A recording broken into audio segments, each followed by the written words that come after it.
Canada didn't make threats.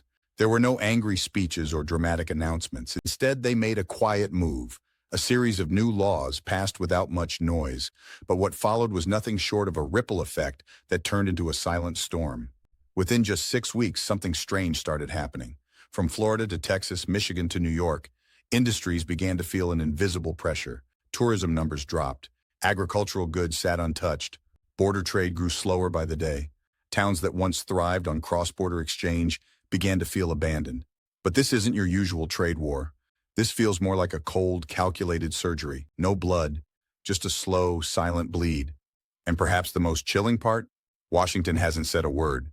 No one ever expected this from Canada. A close ally, a friendly neighbor. But the damage didn't come through threats or protests. It came through policy, through laws that slipped in quietly and hit hard. In today's video, we'll take you inside the 10 U.S. states being hit the hardest by Canada's sudden policy shift. You'll see lakeside towns that once echoed with laughter now fallen silent. Fields once bursting with harvest now left untouched. This video is not here to point fingers or stir controversy, only to shine a light on what's happening and help us understand the changing landscape. All information shared comes from public verified sources. This isn't political, it's reality.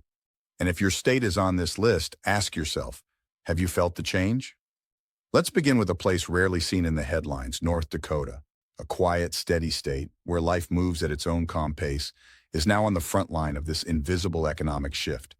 The border that once buzzed with trucks and trade is now still. In places like Pembina, summer feels like winter. Motels sit empty. Shops close early. People whisper instead of speak, and no one talks about exports anymore. According to data from U.S. Customs and Border Protection, truck traffic carrying agricultural products across the North Dakota-Canada border has dropped by 37% in just 3 months. That's not just a number, that's a warning bell. Silos are full, too full. Grain isn't moving. Soybean and beef prices are falling fast. And the reason? A new Canadian law. One that imposes stricter hygiene standards on imported agricultural goods. It might sound technical, but the result is simple: rejection. Products North Dakota once exported with ease are now being turned away. Hormone-treated beef? Denied. Genetically modified soybeans? Declined. One seasoned cattle rancher in Cavalier said something that hits hard. I've been sending goods to Canada for over 20 years, but last week they returned my entire shipment. No explanation, just gone. It felt like losing a lifelong friend. North Dakota has always been a well-oiled machine. Quiet, productive, reliable. But remove just one piece, one major customer, and the whole system starts to fall apart. Roads that once roared with trucks are now quiet. Fields heavy with grain feel heavier with worry because no one's buying. And if North Dakota, a state often overlooked, is already this shaken, what's waiting for the larger agricultural giants of the Midwest? What happens if Europe follows Canada's lead and sets similar standards? Could it be that our oldest friends can simply turn away? Next, we go west, to California, a state that once felt untouchable. But even there, Canada's 7 new laws are starting to leave their mark. California, the land of dreams where Hollywood lights dazzle the world, where wine flows from sun-kissed vineyards and where technology shapes the future, is now quietly hurting. Not because of a natural disaster or a political scandal, but because of a slow, steady pullback from a neighbor once considered family. Canadian tourists are vanishing from Napa Valley, the streets of San Diego, and the trails of Yosemite. Small film studios that once buzzed with excitement are canceling shoots, not due to budget cuts, but because production is being moved to Europe, to Australia, anywhere but here. In Canadian supermarkets, some of California's most recognized wine labels have started to disappear, one by one, like a silent farewell. But why? It all began when Canada introduced a new law: a tax on digital platforms. The blow landed squarely on California's tech giants. Google, headquartered in Silicon Valley, is now losing close to $400 million a year in ad revenue from the Canadian market. Netflix, too, has issued warnings, slashing investments in content for Canadian audiences. But this is just one thread in a much bigger web. There's the tourism decline, a 31% drop in Canadian visitors to California, reported by international travel agencies. There's the media protection law, which shifts Canadian investment away from American entertainment. And let's not forget the strict sanitation law, which filters out key Californian exports. Each law might seem small on its own, but together, they're carving deep cuts into the pillars of California's economy: technology, media, tourism, agriculture. And the most unsettling part, Canada hasn't slammed any doors. They've just turned away, slowly, quietly. One independent filmmaker in Los Angeles shared his story, a story that speaks louder than numbers. His contract with a Canadian network was canceled, not because his film lacked quality, but because the new policy favored domestic productions or those from preferred countries. The project moved to Australia, not because it was cheaper, he said, but because it was seen as more stable. He didn't sound angry, just heartbroken. "It's not about the contract," he said. "It's the trust. I thought we were partners." California, once untouchable, once a symbol of freedom, innovation, and global influence, is now feeling the weight of invisible barriers. From content production to wine shelves, from digital data to tourism dollars, the pain is real. And if a powerhouse like California can be brought to its knees by just a handful of foreign laws, what does that mean for other states whose economies are even more fragile? Is the California dream starting to fade? Now let's turn to Tennessee, a state known not for tech empires, but for something far more soulful: music.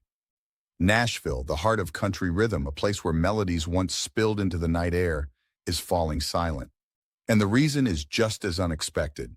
A series of new Canadian laws is rippling all the way to the south. Small music stages along Broadway are trimming their showtimes. Tour guides in Gatlinburg are reporting a wave of cancellations. In Memphis, once busy whiskey shops are cutting back hours. Something is off. Where have the Canadian tourists gone? Since Canada passed the Travel Safety Designation Act, the number of Canadians visiting Tennessee has dropped by 26% in just 4 months. And it's not just the tourists who are missing. Tennessee's famous whiskey exports to provinces like Ontario and British Columbia have plunged by over 30%. Another hit thanks to Canada's sanitation ban, a law that has raised the bar on food and drink imports, making it harder for products like Tennessee whiskey to pass inspection. In Nashville, a street performer who's been singing for tourists for over a decade said quietly, "We used to play for crowds that felt like family. Now we sing to empty sidewalks." And it makes you wonder if even music, something as pure and powerful as Tennessee's sound, can be silenced by distant laws. How many more echoes across America are fading without us even noticing? Next, we head to Michigan, where factories hum, where trade once flowed freely through the Great Lakes, and where now uncertainty is beginning to take root. "I used to play 3 hours a night," said a street performer in Nashville. "Every evening was alive with Canadian tourists, laughing, singing, calling out requests. Now some nights I play alone." There's something deeply heartbreaking about an artist standing beneath bright stage lights while the crowd slowly disappears. It's not the songs that changed. It's not the spirit of the place. The music is still there, rich, soulful, full of heart. But now, the melody echoes into emptiness like a ballad that never quite reaches its chorus. And the reason? It isn't poor service. It isn't rising prices. It's policy. Canada hasn't banned travel to the U.S., but they've quietly shifted focus. Tennessee, along with several other states, has been placed under a medium-level travel advisory, raising travel insurance costs for Canadian visitors. Government-sponsored tourism promotions no longer highlight Nashville. No law says don't go, but everything around it whispers go somewhere else. If Nashville were a song, right now it would be drifting into silence, unfinished, unresolved. And if Tennessee, a peaceful cultural haven far removed from political drama, is being hit this hard, what about the states whose economies depend almost entirely on cross-border trade? Have you been to Nashville before? Do you remember the energy, the warmth of its streets, the rhythm of the music? Look closely. Do you feel it slipping away? Now let's head west, to a place where golden fields once fed the nation, where the pride of America stood tall in silos and ranches. Let's go to Nebraska, a state that has always been strong, steady, and essential. But today, that strength is starting to crack. Nebraska, the agricultural heart of the Midwest, is known for its endless cornfields and world-class beef. But in recent months, something has shifted. In Fremont, meat processing plants have gone quiet. Sections of the line halted, not because of machine failure, but because there's nowhere to send the product.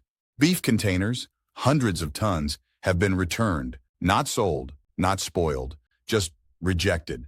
The highways once roaring with freight trucks now sit still, with no clear answer on when or even if they'll move again.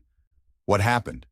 It started with Canada's import sanitation ban, a new law enforcing stricter standards on incoming agricultural goods. Suddenly, Nebraska's corn and beef were no longer compliant. Even though they meet U.S. standards, they fall short of Canada's new rules on hormones, pesticides, and additives in the meat processing chain. According to processors, nearly 20% of shipments were rejected in just one quarter, and trade volume between Nebraska and Canada via road down by over 30% based on logistics industry data. A farmer in Cumming County spoke on a local radio show, his voice heavy with quiet frustration. "We raised cattle all year, and now we're watching the shipments come back. No warning, no formal notice, just turned around." He wasn't angry, just stunned, confused, wounded. Because this isn't just about trade, it's about trust. It's about two countries seeing safety and fairness in two very different ways. Canada isn't cutting ties. They're simply raising walls that are almost invisible, technical, legal, but devastating in effect.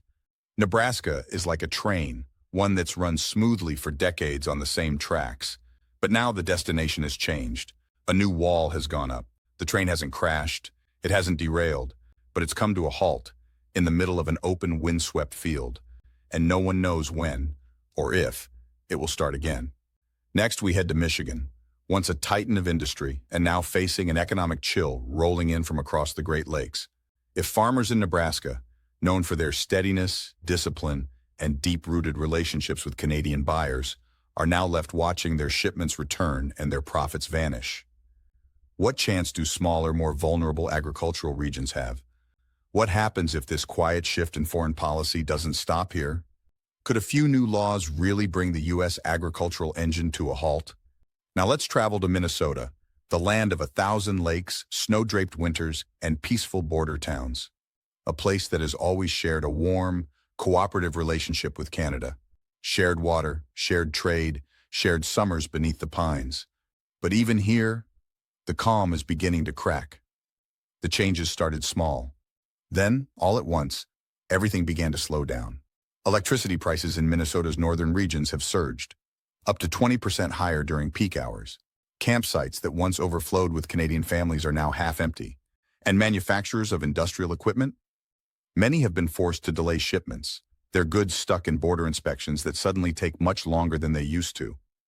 But why Minnesota, a state with no major political disputes, no confrontations, no controversy?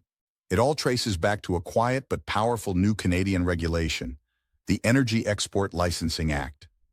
Minnesota relies on Manitoba for about 15% of its electricity supply in border areas. But now, those cross-border energy licenses are delayed, not canceled, just caught in a growing tangle of red tape. And suddenly, the power grid here isn't as reliable as it used to be. Meanwhile, the lifeblood of northern Minnesota's tourism, Canadian travelers, has thinned out dramatically. Since the Travel Safety Designation Act was announced, bookings from Canada to the Boundary Waters, North Shore, and other once popular destinations have dropped by over 31%. A resort owner in Duluth spoke with a tone of quiet heartbreak. "We used to welcome hundreds of Canadians each month. They came to fish, to hike, to spend summer with their families. Now, our back cabins are locked up, empty. I had no choice." But it's not just about numbers, it's about tradition, about a rhythm of life that crossed the border effortlessly for decades, and now feels like it's fading.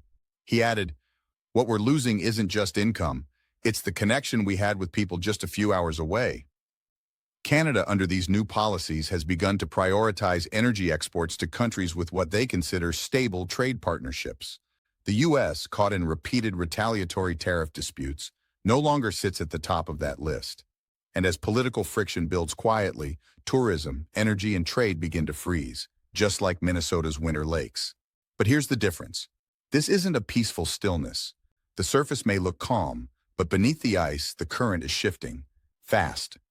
The flow of electricity, travelers, and goods that once moved freely is now uncertain, interrupted, delayed.